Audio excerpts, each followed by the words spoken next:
My name is Maggie Gaffen.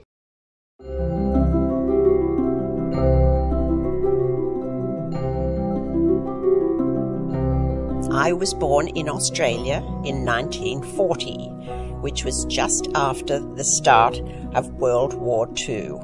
I was born in a town in northern New South Wales called Lismore, which is where my grandfather had grown up. His father had also come to Australia from England in the late 1800s. And when he came, he opened a shop to sell saddles. After the war, we moved to a town called Inverell, which was in New South Wales, which is one of the states in Australia. My father was an agronomist, which meant that he showed farmers how to grow wheat and other grains on their farms. We lived in the town, and my grandfather also lived in the town. He was a dentist. I think he was probably the only dentist in the town. When he learned to be a dentist, in the late 1800s, they didn't have colleges for dentists. The way you learned how to be a dentist was just you went and worked with somebody who was already being a dentist. So he just stood there beside the other dentist and watched what he did. So when he pulled out your teeth with some great big pair of pliers, that's how he learned how to pull out teeth. And then they had these horrible drills, which made a lot of noise and were very, very scary if you happened to be having your teeth done. My family and I lived in this town, and I went to the local elementary school, which was called Ross Hill Public School. My brother, John, who was 1 year older than I, was very mean. He told me when I was going into first grade that the lady who was teaching us had spiders in her desk. So I decided that I was not going to go to that school. So I would leave home and sneak into the bushes and stay there till lunchtime, when I would go home just pretending I had been to school. We lived in that same town until I was 10 years old. I had a lot of cousins who lived there, so we had a lot of family, and we had a lot of family events. We would all go swimming in the river, which was where we all learned how to swim, and we would also go and visit some of our family who had farms nearby, some days with them. One time when my mother was sick, I had to go and stay with one of my cousins for 2 weeks. And I hated it. They didn't have a car. They had a big truck that was left over from World War II. Christmas in Australia is the middle of summer. And that was when all of the schools had their long holidays. We had about 6 weeks of holidays in December and January. And we would all go to the beach every year, and we would probably stay there for about a month. We would take tents. We had probably 4 tents. 1 tent for my parents and 1 tent for the children. And then we would have a living room. And then we had another room for our storehouse when we went to the beach. And we had a great big set of tents there. Sometimes it rained really quite heavily, and we had to sit inside this tent with water dripping down. Mostly, however, it was really great, and we spent almost all our time at the beach learning how to surf, or going to one of the other beaches there where we just all learned to swim, where there weren't any waves. We often took several of our cousins with us, so there were usually a great many of us. And one of the things we all liked to do was go down to the rocks and eat the oysters right off the rocks. Christmas dinner was always very different because it was really hot. We usually had a roast chicken with lots of roast vegetables, just the way we do here, of course. And then for dessert, we would have plum pudding that my mother had made, and we would serve it with fruit salad. One of the good things about this plum pudding was that it had money in it. And what we did, we got all of the little silver money, sixpences and shillings, and we would boil it up for maybe an hour, so we got rid of all of the germs that might have been on it.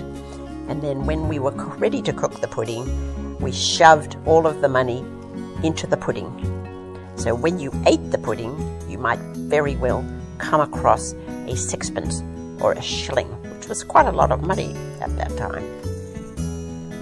When I was 10, we moved to Sydney, where my father's job was then. And we lived in a house in Sydney that had belonged to my grandfather on my mother's side, who was the mayor of Sydney. This was around 1912, I think he was the mayor of Sydney. But his house was still there and had a great big yard where my father grew many, many different kinds of vegetables. And we had chickens for eggs.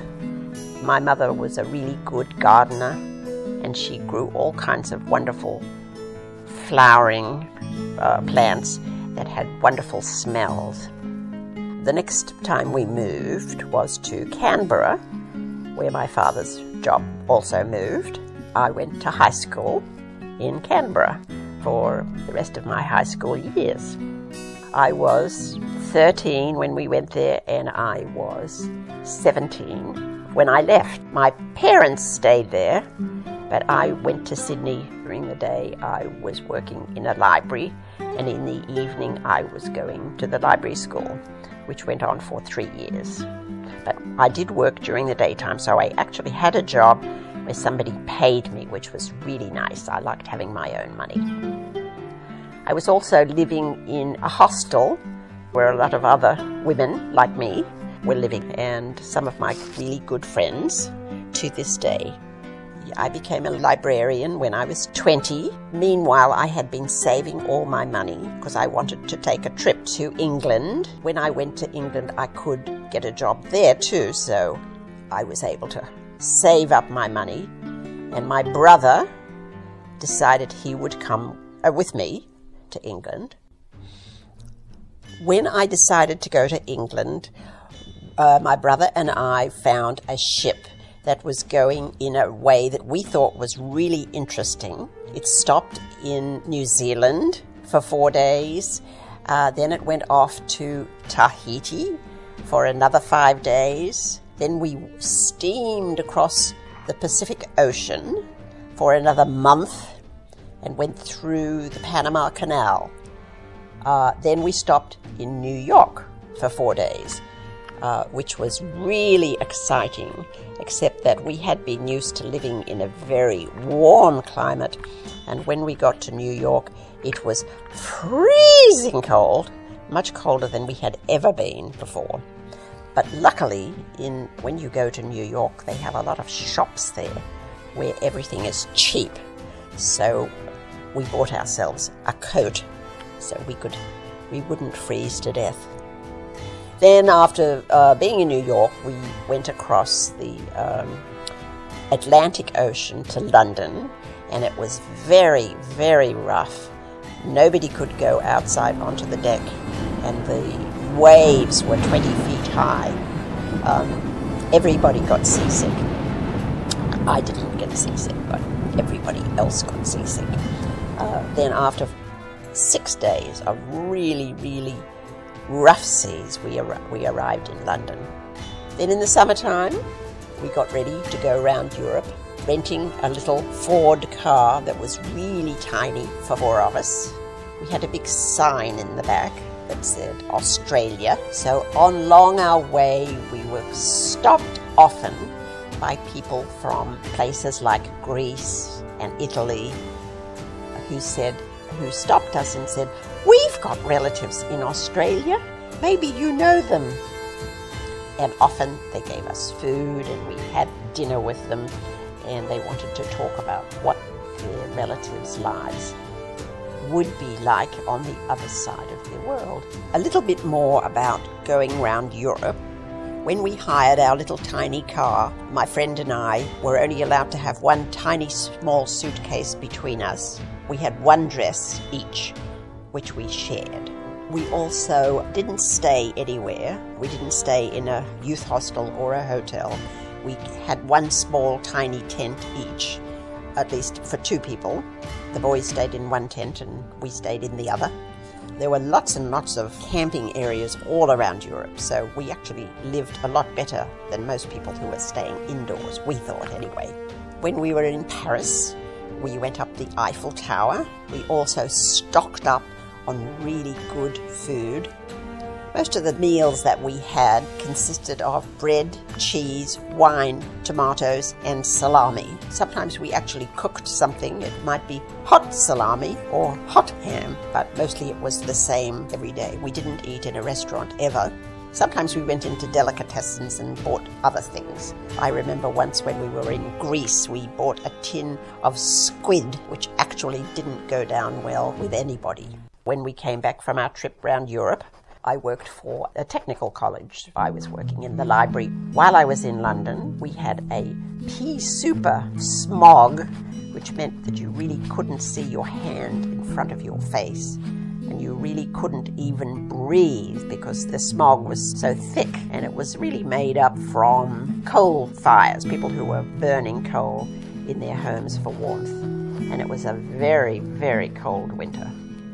In addition to the smog, we had 6 weeks of snow, unrelenting snow. So I said to myself, I'm a bit tired of this cold. And I wrote a letter to the Australian Embassy in Washington, in America, to see if they had a job. And I said, I'm a librarian. Do you have a job? They wrote me back right away saying, yes, we have a job. We need a librarian right now.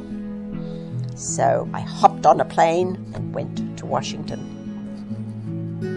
After I came to America, I was living in an apartment with a lot of other women who were also working for the Australian Embassy. It was a really lovely job, and I was pretty much doing the same thing as I had been doing in Australia and in London.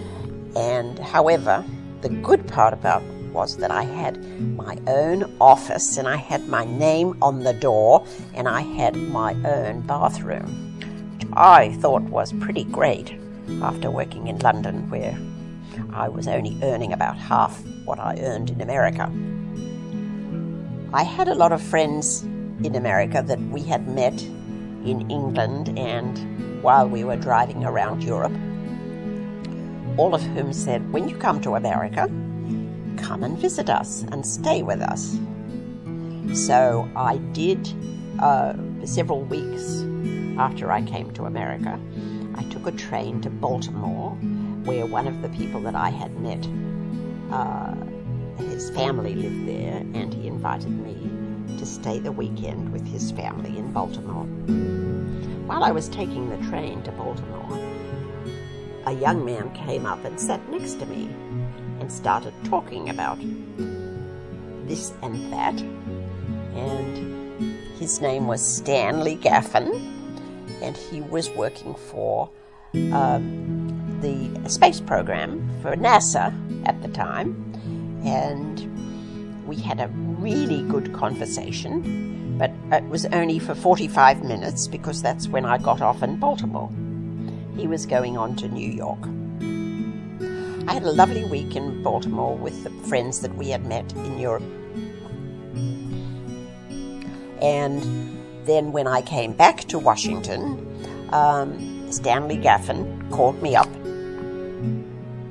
When Stanley Gaffen showed up at my office, everybody in the office was crowding around the front door because he showed up in a Porsche. I didn't actually know what a Porsche was, but it looked like a pretty smart convertible car to me. So with everybody cheering on, I hopped in the car and we went out and had a good dinner. We had many, many good dinners after that, and then we decided we would get married.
Thank you for making us fantastic puppet theaters when we were little.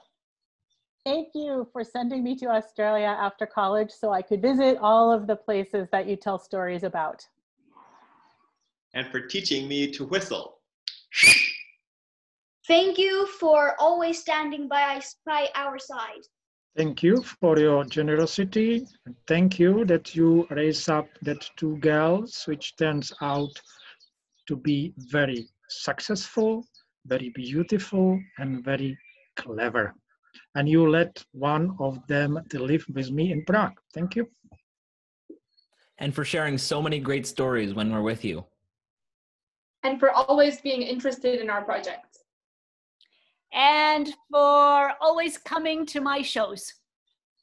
And for making my favorite blue velvet dress when I was 10, my prom dress, my graduation dress, and my wedding dress, which kind of looked an awful lot like that blue velvet dress when I was 10.